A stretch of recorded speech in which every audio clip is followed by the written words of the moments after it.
Crossing dimensions of time and space. Technology beyond comprehension. They are watching. They are waiting. They are already here. Official explanation was that nothing had come down to the ground. We've eliminated everything.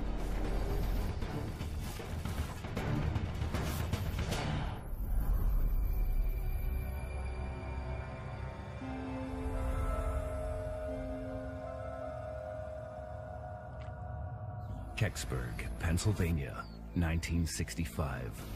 In a decade marked by conflict and unrest, this tiny hamlet in the hills southeast of Pittsburgh remains untouched by the troubles of the outside world. Until the evening of December 9th. For local resident Stan Gordon, this night marks the beginning of a lifelong journey. I remember that evening quite well. I was 16 years old. I was actually tuned into KDK radio in Pittsburgh. There was a great radio show that was quite educational, and I used to listen almost every night. If you're just tuning in, folks, there's a major story breaking about a strange light streaking across the sky. The reports initially came in with this bright fireball being seen from the tip of Ontario over Michigan, Ohio, and Pennsylvania. From the calls we're getting, it appears the object is tracking southeasterly over the state towards Westmoreland County. So keep your eyes to the skies, folks. On the edge of town, 40-year-old truck driver Bill Bulabosh tinkers with his prized possession. I was under the wood and I could hear this sizzling noise, and I looked at the car. There ain't nothing in the car.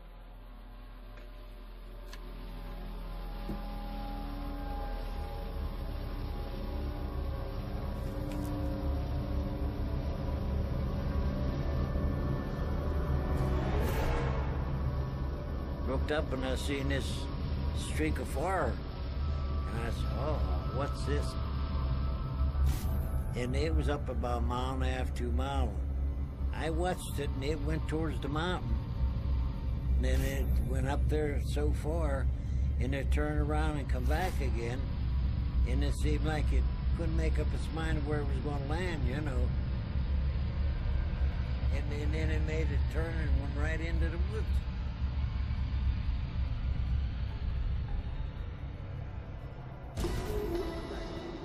Pittsburgh, we are now getting reports that the object has come to Earth in the Westmoreland Hills. KDK was breaking in with live reports that an unidentified flying object had reportedly fallen near the village of Kescksburg. What I'm hearing.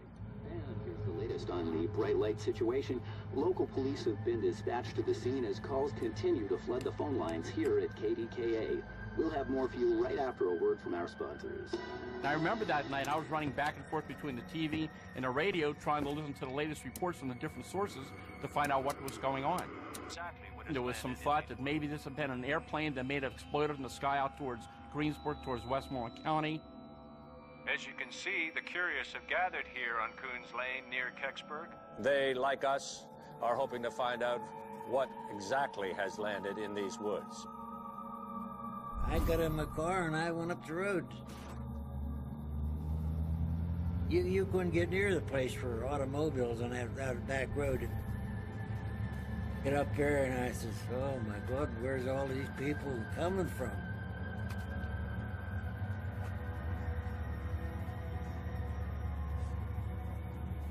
Cruising the Kescksburg Hills in his new car, William Weaver tunes into the local radio station.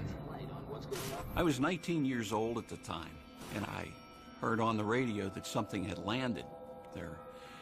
And as I come down the hill, I seen some people standing off on the side of the road, and I stopped and asked them. And everybody was wondering, you know, what is this? What happened? Is it an airplane? You know, they had no idea.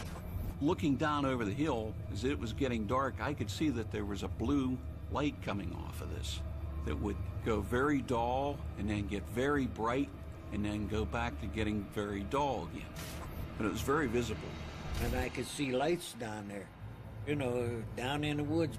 Looked like sparklers and like some kind of haze coming from it. So far, authorities at airports from Pittsburgh to Philadelphia are not, repeat, not reporting any missing aircraft. Whatever has crashed into these woods appears to have been flying without a flight plan.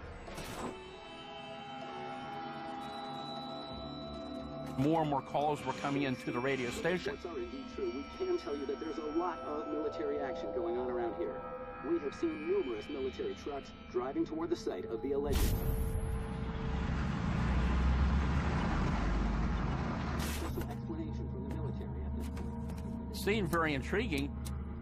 As you can see, Why would the military be coming in unless they felt that there was some reason to come out there that night? Here was the Army. They were all there in their guns and everything. They kept everybody up there on the road. All we're able to observe, apart from the ongoing military activity, is a strange blue glow emanating from the site. I don't think anybody in that area had ever seen that many soldiers in Kescksburg. There was no bluff involved in what they were making the people do. He told me, back my car out of there and get out of there right away. It's either you move it or I'm going to confiscate your car. The military has blocked off all incoming roads. Soldiers and state police are not allowing anyone near these woods. Some people have gone on record and said that soldiers actually aimed their weapons at civilians to prevent them from going down into the area. Why would so many military personnel be sent to a small farming community with armed soldiers aiming weapons at certain civilians trying to get down to the site? Where did that jurisdiction come from? And what was so important down in the woods that they didn't want the public to see?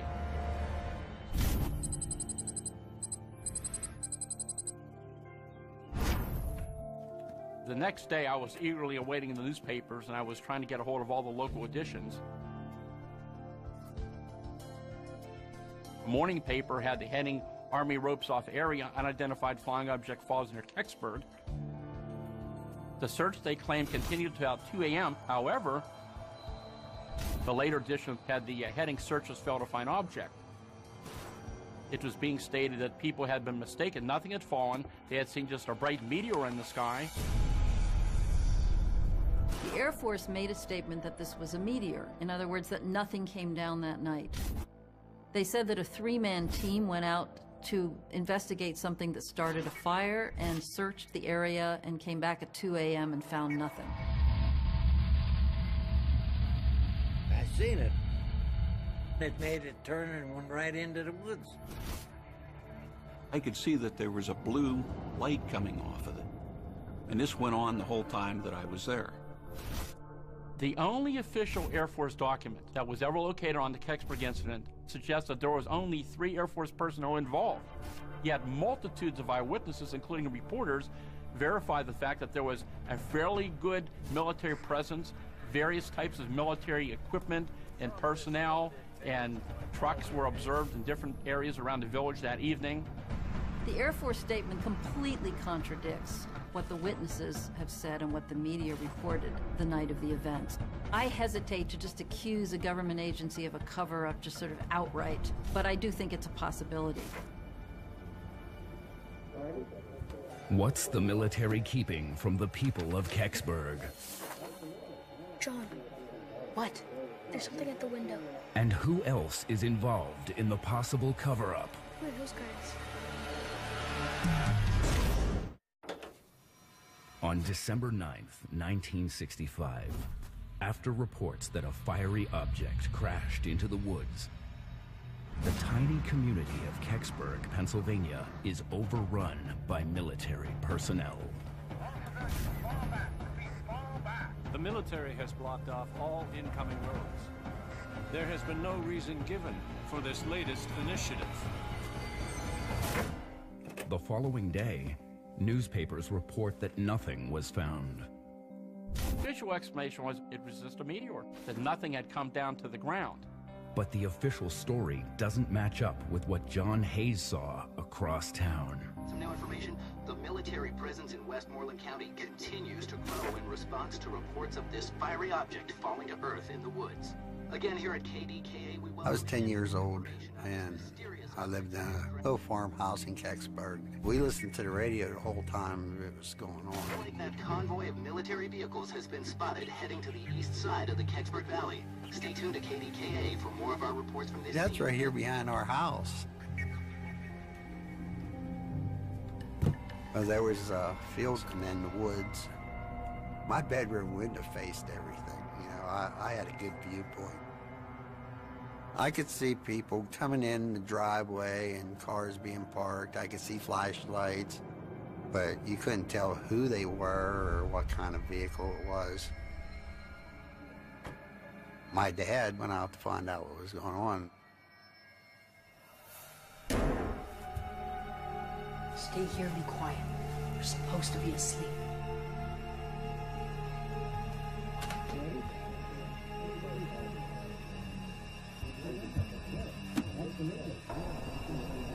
When my dad came back in, he wasn't alone. There was military people with him. My house was converted into a military base for a little bit.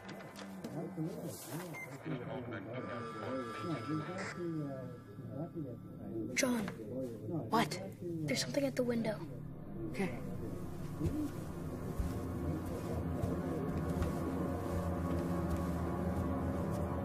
I seen these guys. They was in like moon suits or whatever the heck you want to call them. Who are those guys? When they was talking to each other, I seen a NASA patch on the one's arm. I thought, you know, that was pretty crazy. NASA's job during that time period was to deal with anything that fell from space, any debris or anything unexplained. NASA would go to the scene and retrieve the thing that fell. If the statement released by the Air Force is true, and nothing was found at the crash site in the woods, what is NASA doing in Kescksburg? They had a box with them, big box. It's probably about 4 foot wide and about 8 foot long.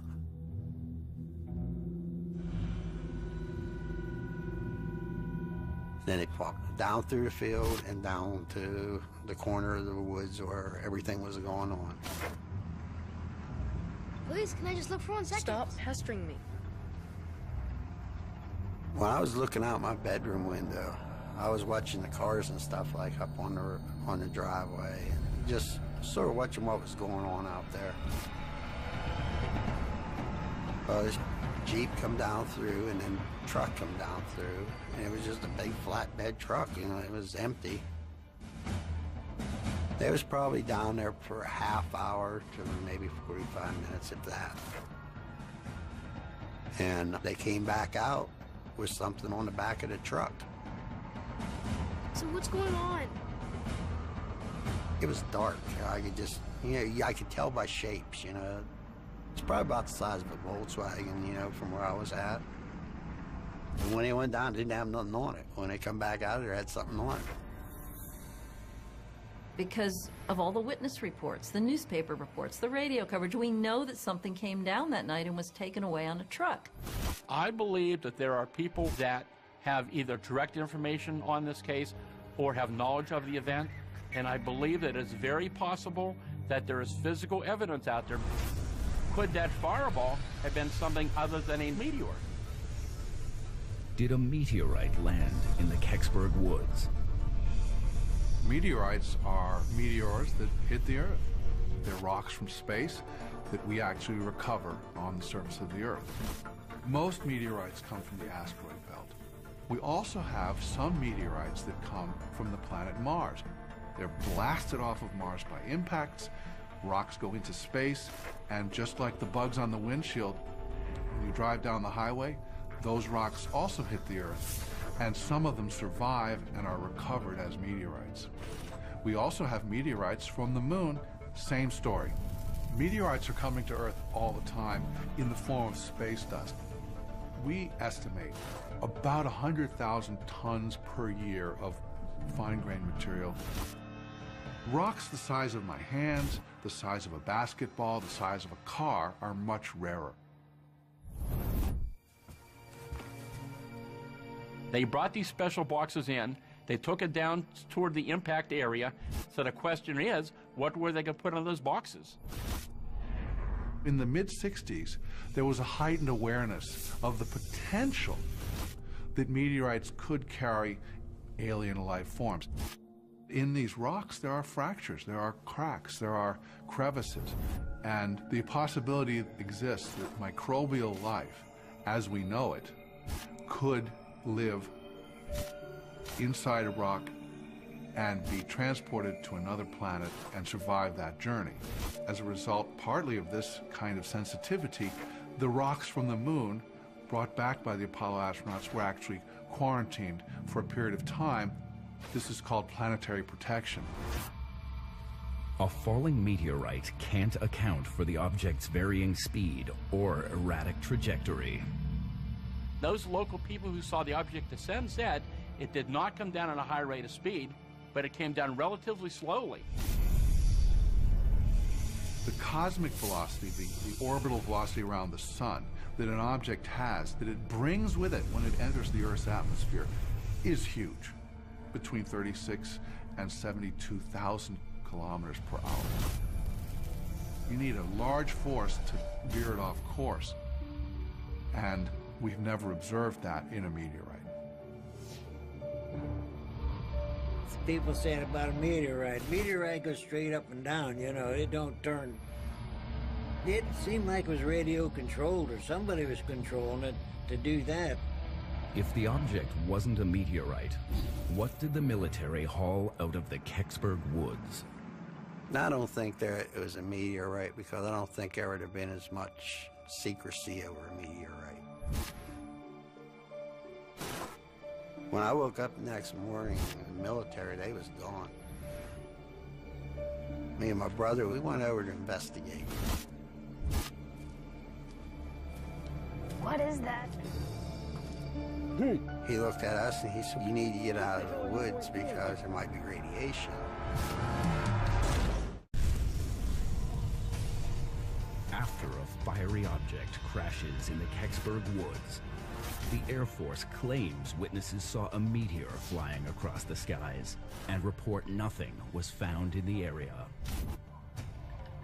I was wondering, like, well, why would the military be coming out there unless something important had happened?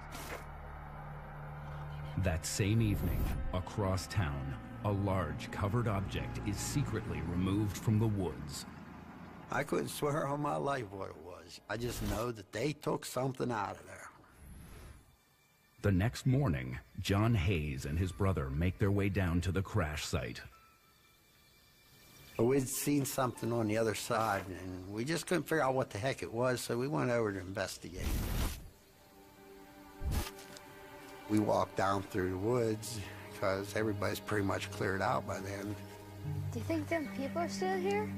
Don't hear no trucks or nothing. If you looked out through the top of the trees were all broke off.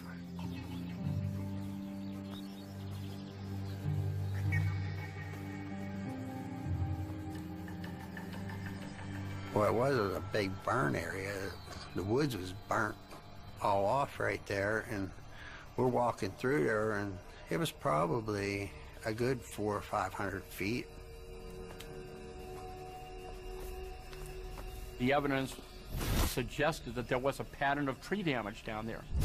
It was not a situation where the whole forest was damaged by some kind of ice storm or something. There were isolated trees that were kind of in a trajectory that made sense for an object that was coming down and fit the descriptions of what the witnesses had said.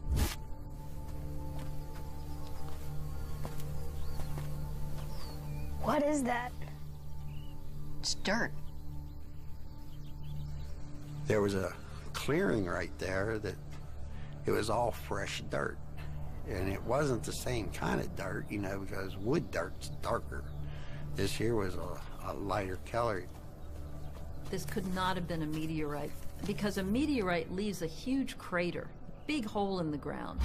It wasn't something that came crashing down from the sky. It really confirms what witnesses said, that something coming down gradually and only hitting certain trees and not others, not making a huge hole in the ground. They buried something here, didn't they? No. They took something out of here, and they filled the hole it left with this dirt. I think what it was is they just wanted to cover up whatever kind of evidence to show that there was anything taken out of it. What the hell are you boys doing here? We live in a farm, over there. Well, you better get on home. This woods are full of radiation. Yeah, we live here, you know, we're down here all the time, you know. He said, well, you need to get out of the woods because there's a chance, you know, that there might be radiation. Where could the radiation come from?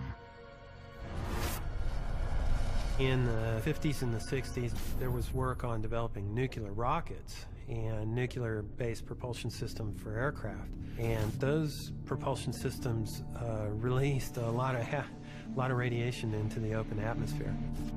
Whether that ever got employed beyond a research activity, I kind of doubt it.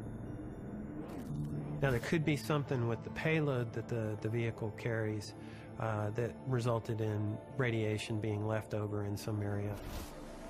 Conceivably, if you were carrying a nuclear weapon, if that weapon had been damaged, you know, that could have some radiation that would hang around for a while and be measurable. But that's not a common thing that somebody might encounter. A serious radiation threat helps to explain the secrecy surrounding the operation. Project Moondust was an Air Force intelligence operation scattered around the country during the time of the Kescksburg event in December of 1965. It was retrieval teams, very secretive, that would go out and collect space debris and anything that was unidentified that fell from the sky. And they were much more secretive than NASA was. We don't know if there were any Moondust officers there or not, but it's possible there were. I think what happened is maybe a piece broke off, whatever they hauled out of there, and they was just down there looking to make sure that there wasn't nothing else there that somebody could say, well, here's proof, you know, that you took something, you know. And I think that's what it was all about. In the days that follow, news about the sighting quickly fades. The reporters apparently took at face value when the government came out and said that people had seen just a bright meteor, and that was accepted by their editors, and they went on to the next story. But local witnesses stand by what they saw.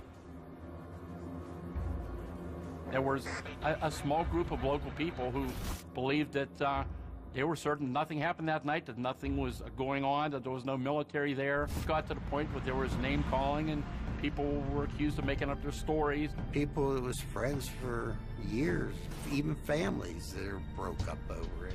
When we talked about it, there was people who called us liars, that this thing never happened.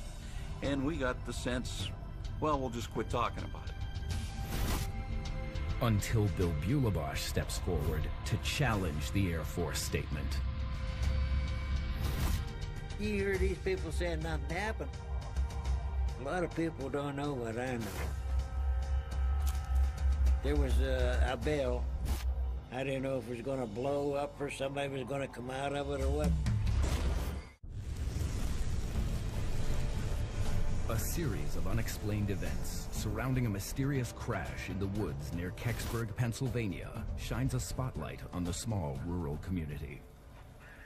The sheer number of witnesses to this event in Kescksburg was phenomenal. There were many people that saw it at different stages. Some saw it in the air, some saw it being carried off by the Army trucks. But official sources deny military and NASA presence and maintain nothing landed in the area. Even though teams of men in anti-radiation suits are seen combing the woods. The government never come out and said this ever happened.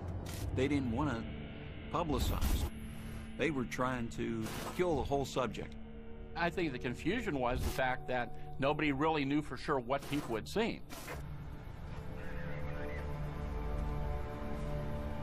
So resident Bill Bulabosh speaks out to set the record straight. You hear these people saying nothing happened. I know better, right? So I was there and I seen it.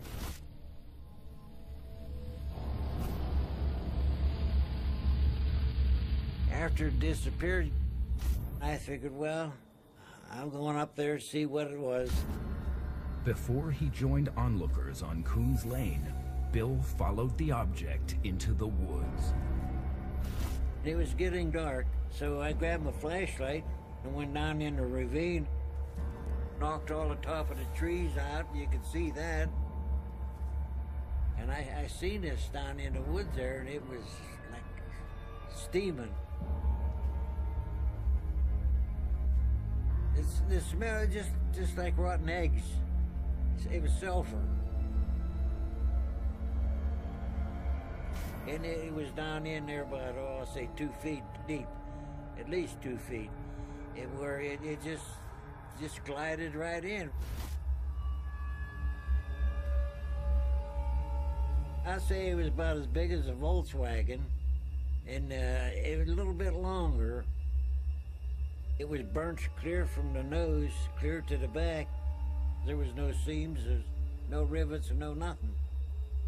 And then it had a thing around the back like a ring, and there was graphic writing on it. And it just looked like it was welded in there or what. It wasn't, just marked with a pencil. I didn't know if it was going to blow up or somebody was going to come out of it or what.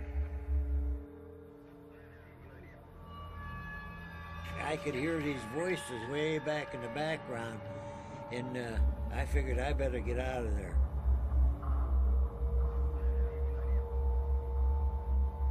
They, like us, are hoping to find out what exactly has landed in these woods. By the time Bill joins the crowd overlooking the crash site, speculation about the object is running rampant. I just listened to everything that was going on, and all these people, they were there. This one guy says there was 2 green men coming out of it. They're guessing. No, I kept it to myself. I know what I've seen, and he ain't going to change it.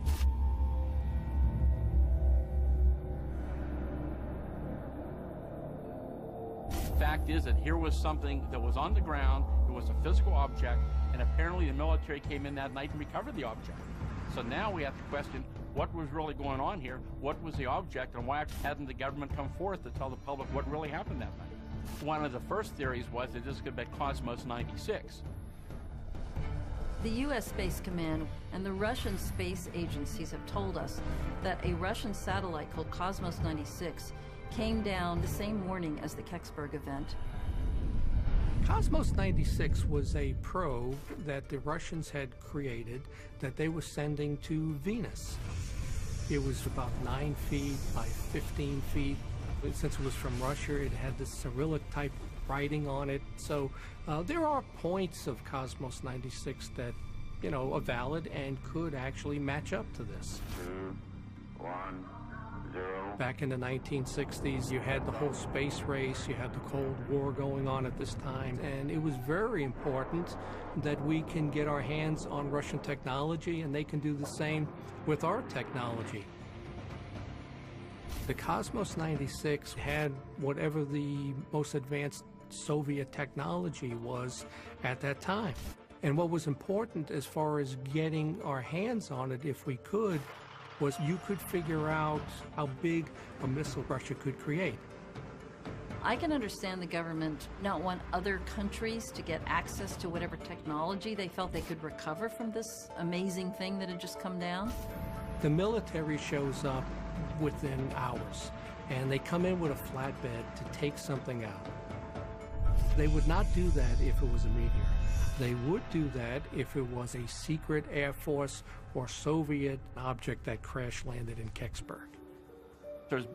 Was speculation that it was related to that event, but in more recent years, more data has surfaced, which seems to eliminate that possibility. The U.S. Space Command indicated that Cosmos 96 had re-entered the Earth's atmosphere over Canada at 3:18 in the morning. Russian satellite came down about 15 hours before the object came down in Kescksburg, Pennsylvania. This event happened around 4:47 in the afternoon.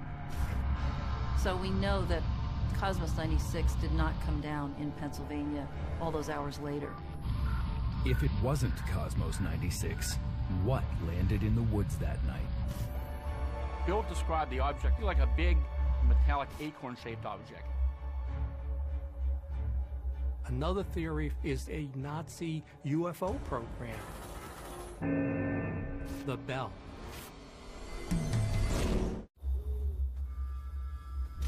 When an eyewitness discovers a glowing, bell-shaped object deep in the Kescksburg woods, the military's insistence that nothing was found at the crash site is put to further test. We have documentations that shows that when it's convenient, when they don't know what something is, they will often just say it's a meteor, just to make it go away, just to give something to the public. After ruling out the possibility, the object was the downed Russian satellite, Cosmos 96. Residents look to a more radical explanation. It either had to have been some kind of highly secretive experimental craft of some sort, or it was something from somewhere else, some kind of extraterrestrial vehicle or probe or something. We began to accumulate a lot of information, which began to suggest that there was a lot more of the story. I say it was about as big as a Volkswagen, and then it had a thing around the back like a ring, and there was graphic writing on it. To some historians, the fallen object is eerily reminiscent to an alleged top-secret Nazi weapon. Some people say Hitler, in his pursuit for technology that the SS was heavily involved in, was developing Die Glock, the bell. Descriptions of it in Germany, it was an acorn-shaped object with this hieroglyphic or Cyrillic type writing on it. The bell is a device that spins in opposite directions. It has red mercury in it, and when you compress and spin the red mercury, it glows, it defies gravity.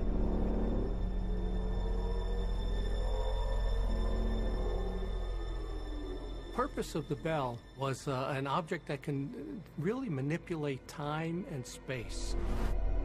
My understanding is, depending on what you read, is that it's some type of time machine. Why it was important was if you can manipulate time and space, your army can actually come up on another opposing force, and then you turn it off and they're standing right in front of you. It's a weapon, is what it was. The similarities between the alleged Nazi bell and the object in Kescksburg extend beyond size and shape. Now, one of the things that happened was that it gave off tremendous radiation. The radiation from the bell solidified the blood in humans, and it turned plants gray because it killed the chlorophyll. It was very dangerous. Back on that evening in 1965, some people saw or had direct contact with what appeared to be NASA personnel who were searching for something. There was some talk that maybe radiation was involved with whatever had fallen. If the object in the woods was the Nazi bell, how did it end up in Kescksburg 20 years after the war? There was something called Operation Paperclip. It was an effort by the United States to get German technology, and the Soviet Union did the exact same thing. So another theory for the Kescksburg crash is that either the United States or the Soviet Union got their hands on the technology for the Glock, the bell. So what may have crashed in Kescksburg was either a U.S. or Soviet program of the bell technology that went wrong and crash-landed in Pennsylvania. The Nazi bell is, again, it's one theory among many. There's no indication that I'm aware of that this was an actual working project. I still say that the most likely explanation is either some very secretive, very highly advanced space probe, or we still could be dealing with an extraterrestrial spacecraft.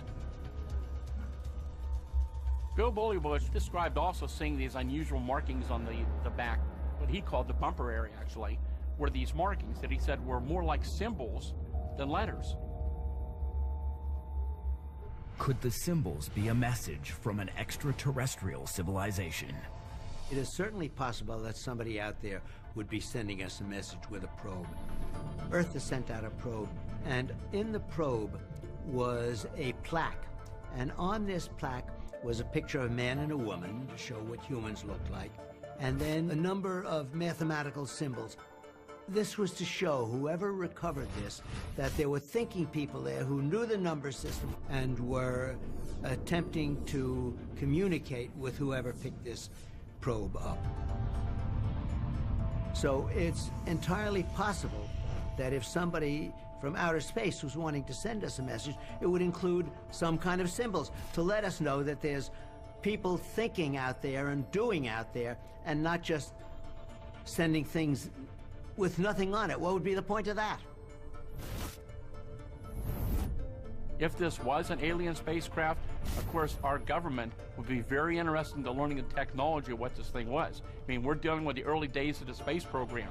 And here, if this was an extraterrestrial spacecraft, we wanted to learn about their propulsion systems, the type of materials they have. So, of course, that would be one of the reasons why they wouldn't publicly want to talk about it. There were a lot of people in Kescksburg back when this happened. And they know what they saw that night, they know what they experienced, and these people were hopeful for answers. We began to file Freedom of Information Act requests to many different agencies, to the FAA, state police, military. I filed different FOIA requests with NASA trying to get information on this, and no records ever surfaced. NASA wrote back and said, "We have no records pertaining to your request." It seems highly unlikely that NASA would have nothing on Kescksburg, because NASA's job during that time period was to deal with anything that fell from space. The other thing is that witnesses report having seen NASA officials on the scene. So for those two reasons, it's just impossible, as far as I'm concerned, that they would have absolutely no documentation, not even a newspaper article, about what happened in Kescksburg that day.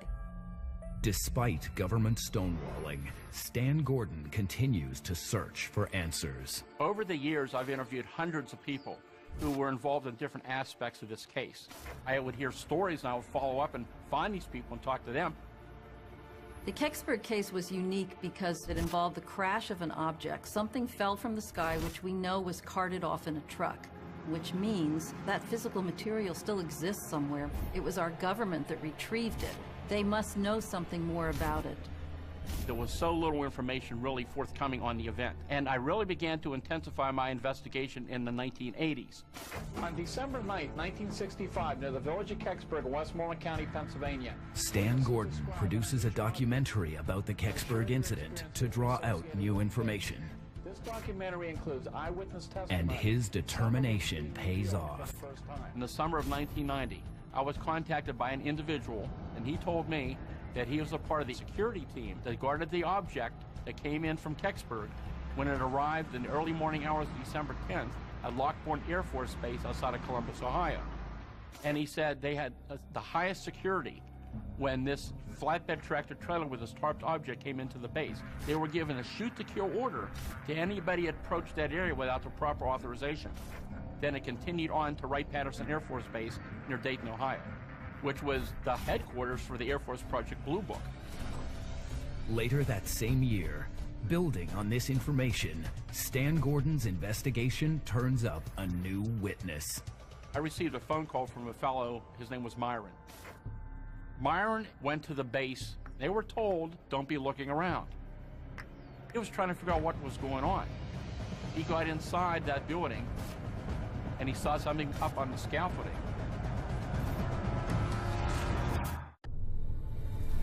"25 years after a mysterious crash near Kescksburg, Pennsylvania, local residents remain in the dark as to what fell in the woods and where the object was taken. Forever impacted by the 1965 incident, Stan Gordon produces an investigative documentary about the Kescksburg incident to draw out witnesses. In 1990, a former truck driver from Ohio comes forward for the first time and agrees to tell Stan his story. Well, for the reason I never said anything before, because Uncle Sam said if word ever leaked out and they had to come and lock you up and throw the keys away or give you a bullet to satisfy you, no one will ever talk about it. He had worked for a large supply house in Ohio at the time.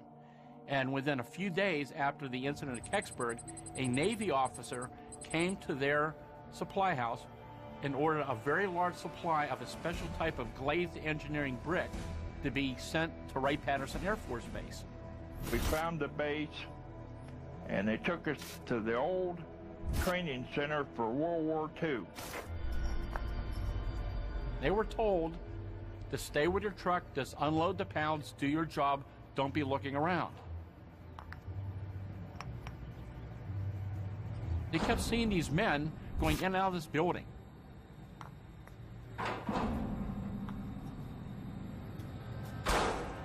So when he didn't see anybody around, he went and looked in the entrance of that building.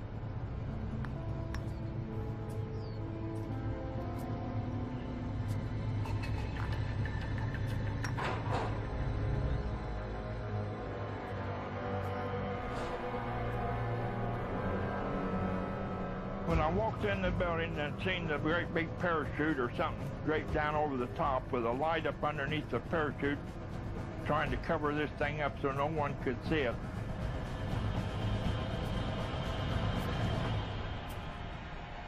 It was sitting there on stilts. It had a bell shape there, and they was working on it. The spaceship looked like a large acorn. Runs about 14 feet to the top and about 10 to 12 feet wide at the bottom, with a collar on it that has writing on the collar. And you could see where they was trying to get into one of the openings. I also seen an object laying on the workbench. And he said the lighting wasn't real good, but on that workbench, it was a white sheet covering it. So he couldn't see any detail, but I have no doubt in my mind that the body laid on that table had 3 index finger, and his skin looked like lizard.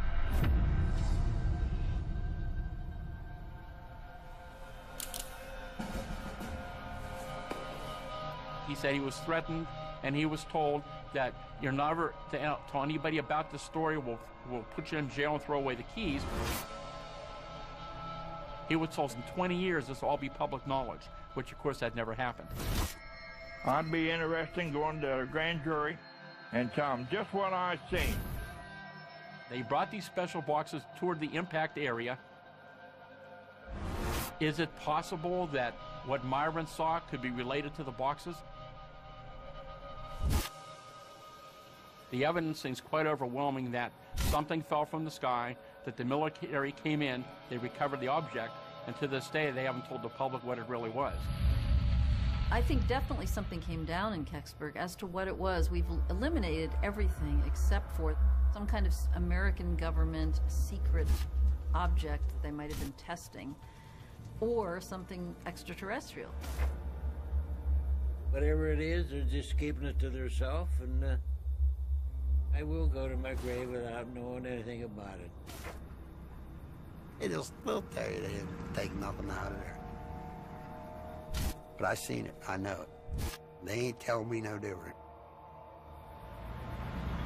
The government owes the people of Kescksburg, in fact the whole country, an explanation for what really occurred that night in 1965. I believe that there are people that have either direct information on this case or have knowledge of the event, and it's very possible that there is physical evidence out there, mainly in the way of photographs, that still exists today. You're always hopeful that it's that next phone call that's going to give you that final information that's going to close the case forever.